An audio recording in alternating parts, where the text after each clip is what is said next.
Fala pessoal, tudo tranquilo com vocês? Davi aqui. Para quem me conhece e já me acompanha sabe que eu sou desenvolvedor de jogos. E para quem não me conhece e tá caindo aqui de paraquedas, prazer, eu sou o Davi, desenvolvedor de jogos. E hoje eu quero falar um pouco com vocês, conversar. Isso aqui é mais um desabafo sobre o abismo que existe entre o desenvolvimento de jogos, a área de game dev no geral e as outras áreas da TI. Um pouco tempo atrás, eu acredito que 1, 2 semanas atrás, um brother lançou um vídeo aqui no YouTube, se intitulando O Único Desenvolvedor Fracassado, ou que ele achava, julgava ser um desenvolvedor fracassado, porque nos últimos 10 anos que ele está na indústria de programação, de TI, ele passou muito tempo em uma empresa, ele não teve tanta evolução, o salário dele nem se equipara ao salário de outros amigos dele que são desenvolvedores. E, de fato, isso acontece muito na programação, isso acontece muito na TI.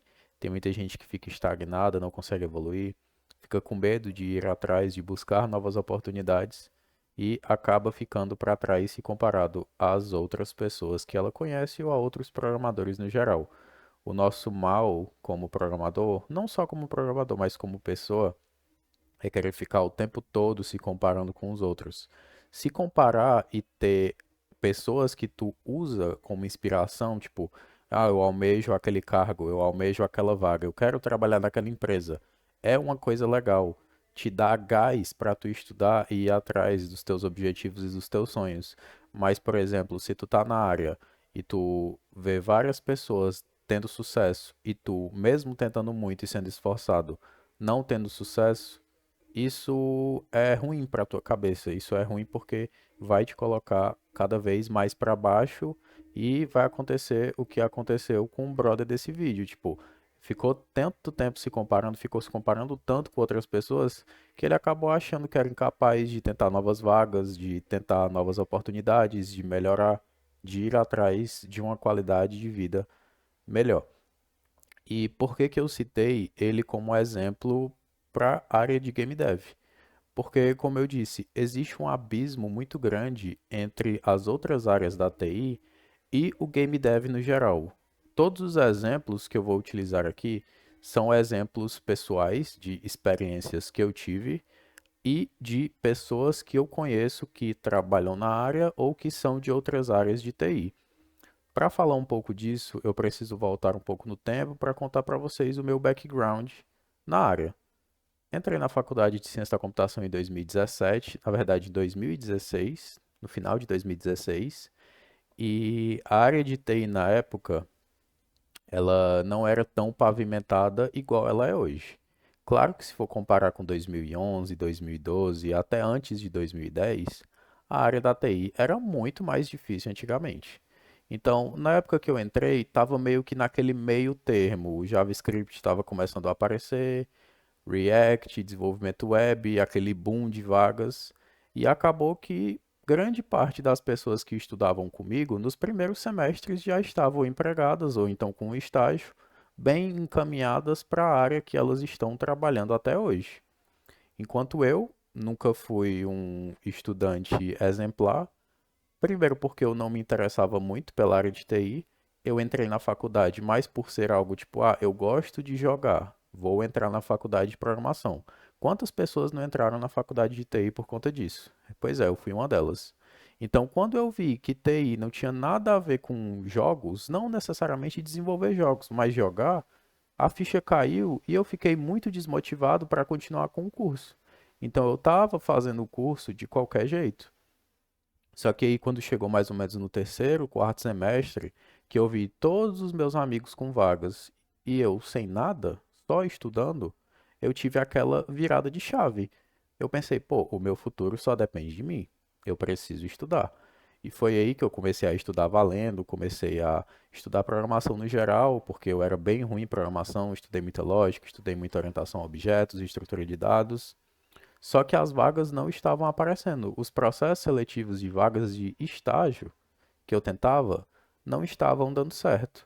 Até que foi ali mais ou menos no quinto semestre para o sexto semestre que o meu orientador da faculdade, na época foi meu orientador, que hoje está na Holanda, o Daniel Valente, abriu uma vaga de bolsa de iniciação científica no laboratório dele e eu fui estudar jogos, desenvolvimento de jogos. Ele me deu duas opções.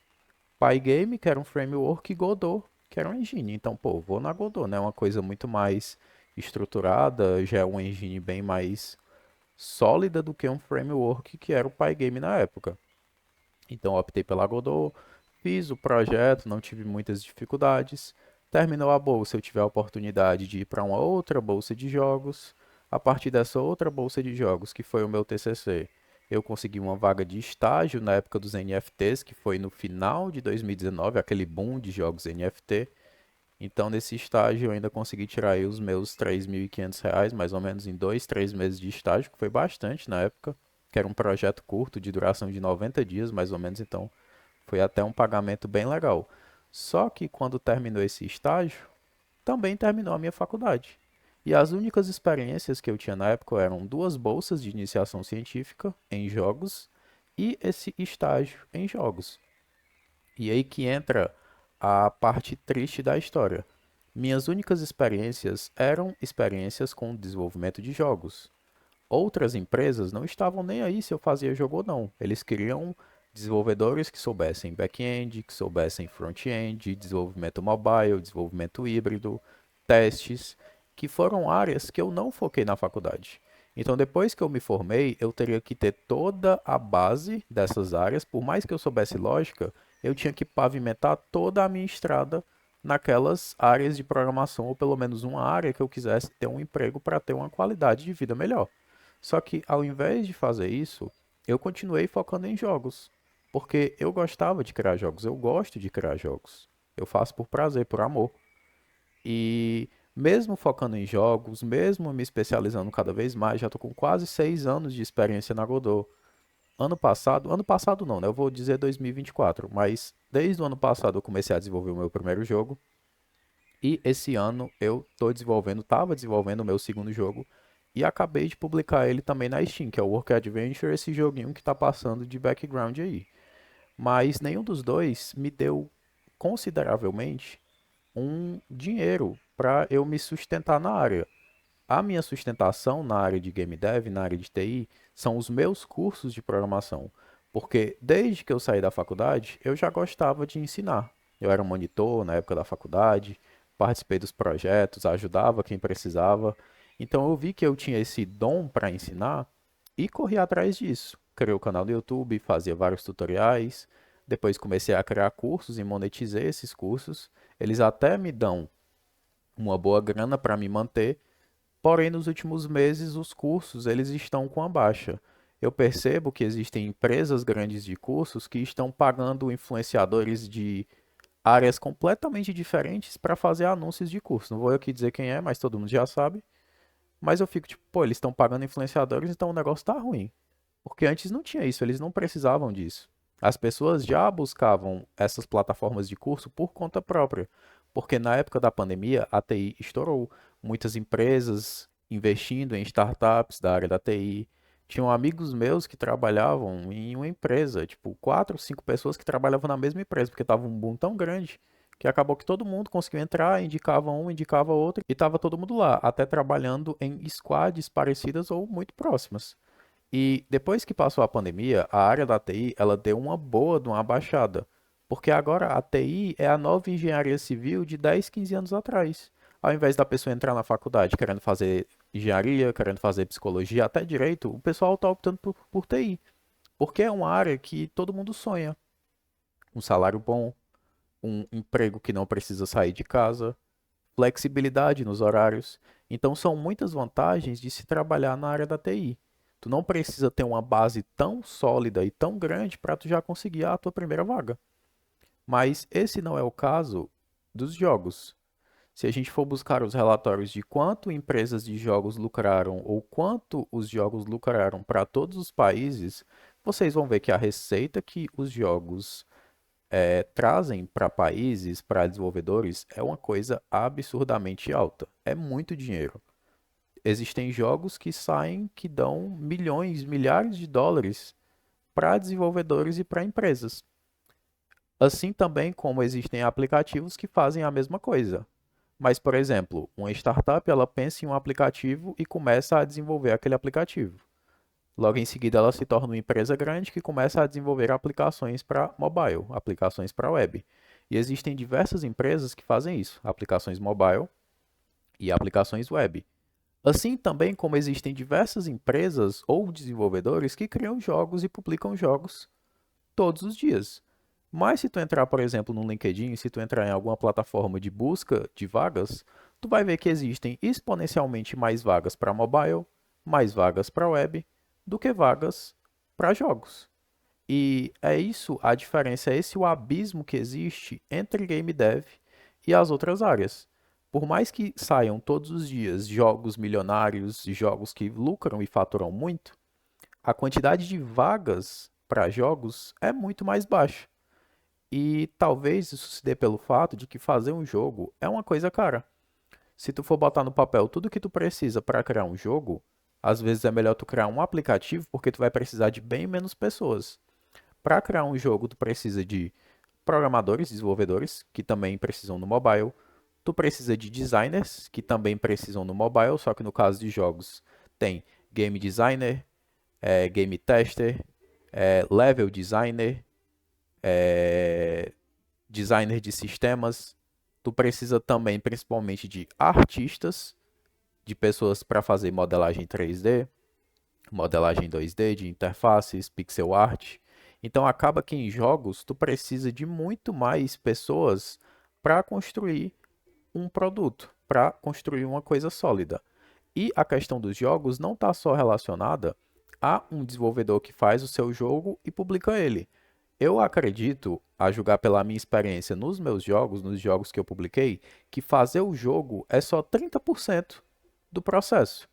Além de fazer o jogo, eu preciso configurar a página da Steam, eu preciso configurar artes da Steam, eu preciso traduzir o jogo para os idiomas, traduzir conquistas, assinar toda a papelada da Steam, fazer tudo que a Steam pede, que é muita coisa. E no final das contas, a Steam ela ainda tira 30% para ela. No final das contas, eu ainda preciso fazer um marketing muito bem feito para o meu jogo ser conhecido. Eu não considero os meus jogos jogos ruins, mas os meus jogos são jogos desconhecidos. Eu, por mais que eu tenha um canal com 7 mil inscritos, é uma parcela muito pequena de pessoas que conhecem o meu jogo. Tem mais de 7 bilhões de pessoas no mundo e a gente está na internet, que é um lugar onde nós podemos divulgar tudo que a gente faz, praticamente. Contanto que a gente não esteja cometendo um crime, a gente pode divulgar tudo que a gente faz.